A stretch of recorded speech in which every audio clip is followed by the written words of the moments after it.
The UN Security Council has held an emergency meeting to address spiraling violence in Haiti. Powerful gang leaders there have been launching attacks in an effort to oust Prime Minister Ariel Henry.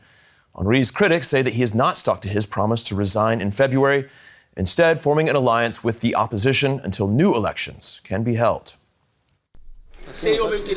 As gang violence continues to escalate in Haiti, one of their leaders issues a strong warning to the country's prime minister.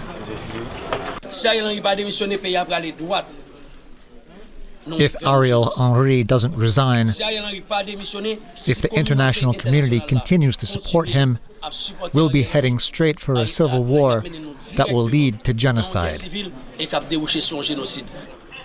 Several gangs have been wreaking havoc across the country for months, but violence escalated in recent days, spurred by Henry's recent trip to Kenya to appeal for international support to quell the violence, and a recent decision to further delay elections in Haiti.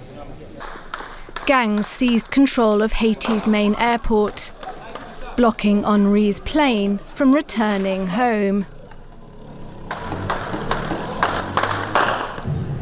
They also coordinated several attacks, including on a police station and a prison. The police fled, leaving the population to fend for themselves. So we had to flee too, armed with sticks to defend ourselves. Now it's the gangs that control the country. They could seize power because the situation is not good at all.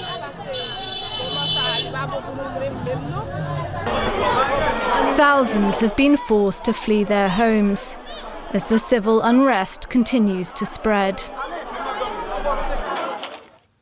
Brookings foreign policy analyst Sophie Rutenbar joins me now for more on this. She was formerly based in Haiti for the United Nations.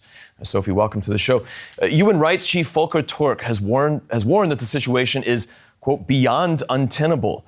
How serious is what we're seeing right now based on what you've seen?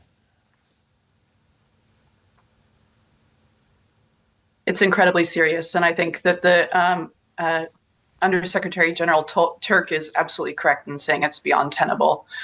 We've seen a steady but increasingly rapid deterioration across Haitian society and the state. Violence is spiking even before this latest round of fighting in the capital. A murder rate that was literally doubled last year over the year before. Even in the latest round of fighting, there were 15,000 Haitians displaced, and that adds to well over 200,000 that were displaced before that. The economy has shrunk for 5 consecutive years. Things are incredibly tenuous, and the health system, the educational system is non-functioning. It really is just a very, very serious situation. This appears to be in large part a political dispute, a domestic political dispute surrounding the prime minister. Is there a clear direction here for the international community in responding? Yeah, I think as you're aware, the president of Haiti was assassinated in July 2021. The acting prime minister took office following that and was charged with Moise before the assassination with finding a consensus government to hold elections. Elections haven't been held in the country since 2016. There are no longer any elected leaders in the country. The prime minister has been able to make a whole lot of progress in this effort. There are issues and sort of an unwillingness to create concessions on both sides, the prime minister and the opposition. But essentially, it's been 2.5 years. There have been a couple of agreements that have been made. They have not been implemented. And we're at a situation where the Haitians are just incredibly frustrated and just very much want a change. Where do you see the focus coming from the international community? Is it going to be on quelling violence or on putting some sort of pressure on the prime minister in this case?